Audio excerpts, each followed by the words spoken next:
वारंवार का करतायत? त्या गॅझेटमध्ये नेमकं काय आहे? जातनिहाय नोंदीमध्ये कुणाची किती संख्या होती? या साऱ्या तपशिलासाठी पाहूयात हा खास रिपोर्ट.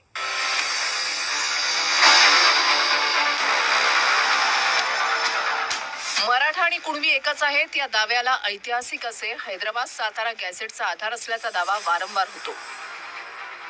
ते गॅझेट नेमकं काय आहे? त्यामध्ये मराठा समाजाच्या नेमक्या काय नोंदी आहेत? हे तपासण्यासाठी आम्ही 1884 सालचं हैदराबाद संस्थानाचं गॅझेट बघितलं. त्यात काय तथ्य आढळलं हे पाहण्यासाठी गॅझेट नेमकं असतं काय आणि ते किती महत्वाचं आहे ते समजून घेऊयात. गॅझेटला एक अधिकृत सरकारी दस्तावेज मानलं जातं. त्यात अनेक वर्षांपूर्वीच्या जातनिहाय नोंदी, लोकसंख्या, शहरं, गावं, तापमान, शेती अशी सारी इत्थंभूत माहिती असते. इंग्रज राजवटीमध्ये महाराष्ट्रामधल्या अनेक जिल्ह्याचे गॅझेटही उपलब्ध आहेत, ज्याद्वारे प्रत्येक व्यक्ती इंटरनेटवरून 100 ते 150 वर्षांपूर्वी त्यांच्या भागाची सविस्तर माहिती मिळवू शकतो. इंग्रजांप्रमाणे हैदराबादच्या निजाम राजवटीमध्ये सुद्धा मराठवाड्यामधले गॅझेट तयार झालं, कारण त्यावेळेला मराठवाडा हा हैदराबाद संस्थानचा एक भाग होता. गॅझेट हे आरक्षण किंवा एखादा समाज मागास ठरवण्यासाठी अत्यंत महत्वाचं मानलं जातं, कारण ते सरकारी निर्णयाला कायदेशीर मान्यता देतं. मराठा आरक्षणाचे संघर्ष योद्धा मनोज जरंगे पाटील हे आझाद मैदानामध्ये मराठा समाजाला ओबीसीतून आरक्षण द्यावं या मागणीसाठी उपोषणाला बसलेत. ओबीसीतून आरक्षण मागत असताना त्यांनी या ओबीसी आरक्षणासाठी आधार दिलाय, ते म्हणजे हैदराबाद गॅझेट. हैदराबाद गॅझेट बरोबरच मनोज जरंगे पाटील सातारा गॅझेट आणि औंध संस्थानचं गॅझेट लागू करण्याची सुद्धा मागणी करतात. त्यामुळे आपल्या सगळ्यांना हैदराबाद गॅझेट नक्की आहे काय असा प्रश्न पडला असेल, तर ते गॅझेट आता माझ्या सोबत आहे. आपण बघू शकता की हे हैदराबाद गॅझेट आहे. वरती लिहिलेलं आहे gazetteer of the Nizam dominance, म्हणजे निजाम राज्यातलं हे गॅझेटियर आहे. बरं, निजाम राज्यातलं जे गॅझेट आहे तर हे स्पेसिफिक माझ्याकडे जे गॅझेट आहे ते औरंगाबाद जिल्ह्याचं, म्हणजे आत्ताच्या छत्रपती संभाजीनगर जिल्ह्याचं हे संपूर्ण गॅझेट आहे. हे गॅझेट कधी निर्माण झालं होतं, कधी तयार करण्यात आलं होतं, तर ते पहिल्यांदा ओरिजिनली प्रिंटेड इन 1884 म्हणजे 1884 साली हे गॅझेट तयार करण्यात आलं. थोडक्यात काय तर 1881 साली जी संपूर्ण महाराष्ट्राची किंवा हैदराबाद संस्थानाची जी काही जनगणना झाली होती त्या जनगणनेनुसार त्याच्यावर आधारित ही गॅझेट तयार करण्यात आलेलं आहे. या गॅझेटमध्ये संपूर्ण जिल्ह्याची भौगोलिक असेल किंवा इतर सगळी जी माहिती आहे ती माहिती देण्यात आलेली आहे. आता आपण पुन्हा दुसरी एक यातलीच माहिती बघणार आहोत. ती आहे की हे गॅझेट पब्लिश आहे ते 1884 झालं, मात्र published by the executive editor and secretary gazetteers department government of Maharashtra Mumbai 2006 म्हणजे 1884 साली निर्माण झालेले हे जे गॅझेट आहे ते 2006 साली महाराष्ट्र गव्हर्नमेंटने पुन्हा रिप्रिंट केलेलं आहे आणि ही ओरिजिनल कॉपी सध्या आपल्याकडे आहे. तर या गॅझेटमध्ये नक्की काय आहे आपण पुन्हा एकदा आतमध्ये जाऊन बघणार आहोत. ह्या गॅझेटमध्ये जेव्हा आपण जातो त्यावेळेला हे पहिलं पान आहे, पुन्हा त्यावरती हीच माहिती सगळी देण्यात आलेली आहे. त्यानंतर हे गॅझेट जो आहे तो निर्माण करणारे जे व्यक्ती म्हणजे त्यांचं नाव नाही, मात्र हैदराबाद दख्खन हे नाव त्यांच्यामध्ये खाली लिहिलेलं आहे आणि खाली तारीख दिलेली आहे जुलै 1884.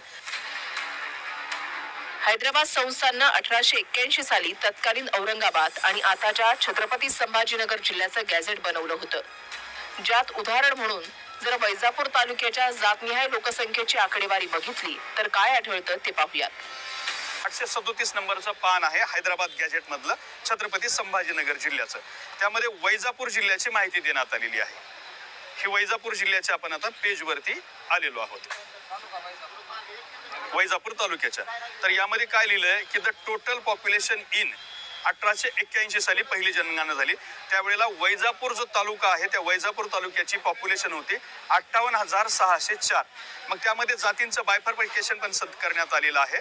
त्यामध्ये असं लिहिलंय की 58,000मध्ये 54,261 हिंदू होते आणि त्यांचं प्रमाण दिलेलं आहे 92.58%. तर त्याचबरोबर मुस्लिमांचं सुद्धा प्रमाण दिलेलं आहे की 4,337. ते लोकसंख्येमध्ये 7.4% इतकं त्यांचं प्रमाण होतं. पुन्हा पुढे खाली जे आहे ते जाती सुद्धा दिलेले आहेत.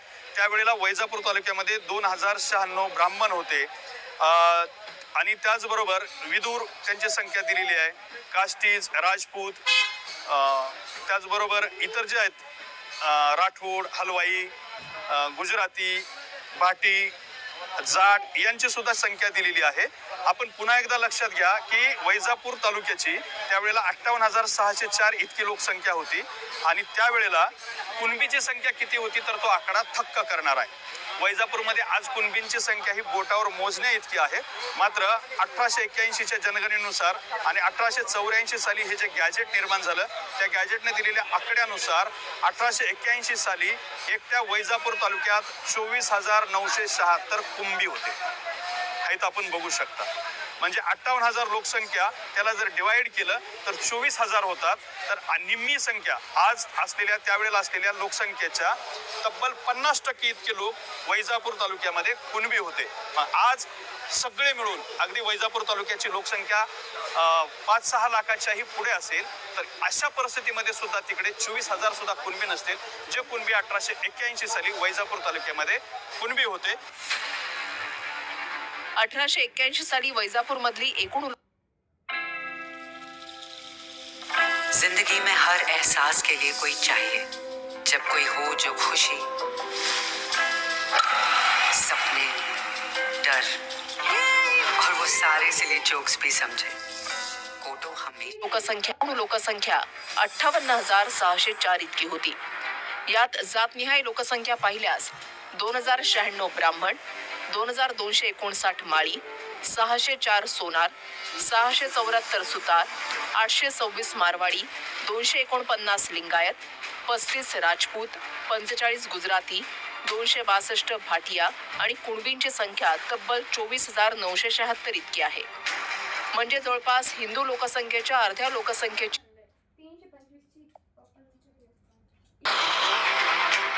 आणि आजच्या स्थितीमध्ये कुणबी नोंदींच्या आकड्याशी साधर्म्य सांगणारी लोकसंख्या वैजापूर मधल्या मराठा समाजाची आहे. आणि प्रत्यक्षात 1881 साली जितक्या कुणबी नोंदी वैजापूरमध्ये होत्या तितक्या आज नाहीत.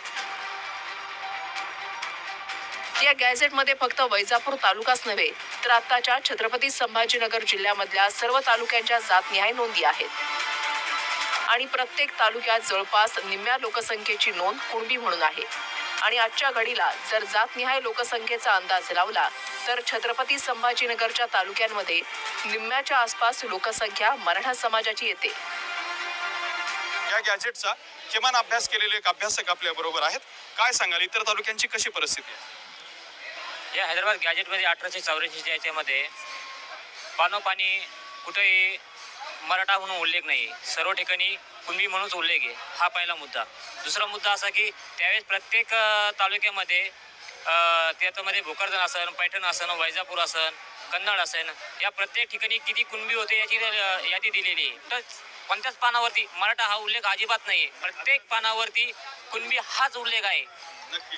तर अत्यंत महत्वाची माहिती देत आहेत. हे गॅजेट पुन्हा एकदा आपल्या समोर आहे. याच गॅझेटच्या आधारावर आमच्या नोंदी कुणबी म्हणूनच आहेत. त्यामुळे मराठा आणि कुणबी एकच असल्यामुळे आम्ही आरक्षणात बसतो हा दावा मनोज रांगे वारंवार करतायत. सगळं जर आपण सगळेच जाती वाचल्या तर या संपूर्ण जातींमध्ये मराठा जातीचा कुठेच उल्लेख येत नाही. इथे फक्त एकच डॉमिनेटेड जात दाखवलेली आहे ती म्हणजे कुणबी. ती आहे 24,976. याचा अर्थ ही इतके मोठ्या संख्येनं असलेली जात म्हणजे आजची मराठा जात आहे. आणि त्या जातीचा 1881 साली कुणबी असा उल्लेख करण्यात आलेला आहे. आणि या संपूर्ण गॅजेटमध्ये सगळीकडेच सगळ्याच तालुक्यांमध्ये जी 50%पेक्षा जास्तच लोकसंख्या दाखवलेली आहे ती कुणबीची दाखवलेली आहे. याचा अर्थ सरळ स्पष्ट आहे की कुणबी हेच मराठा आहेत, मराठा हेच कुणबी आहेत. त्यामुळे जरांगे पाटलांची मागणी आहे की मराठा समाजाला कुणबी करण्यात यावं, मराठा समाजाला ओबीसीतून आरक्षण देण्यात यावं. जरांगे पाटलांचा लढा सुरू आहे. आता हे पाहणं महत्त्वाचं ठरणार आहे की सरकार हे हैदराबाद गॅजेटेर लागू करतंय का आणि मराठा समाजाचा ओबीसी मध्ये समावेश होतोय का. कॅमेरामन अमित आडे सोबत दत्ता कानवटे, TV9 मराठी, छत्रपती संभाजी.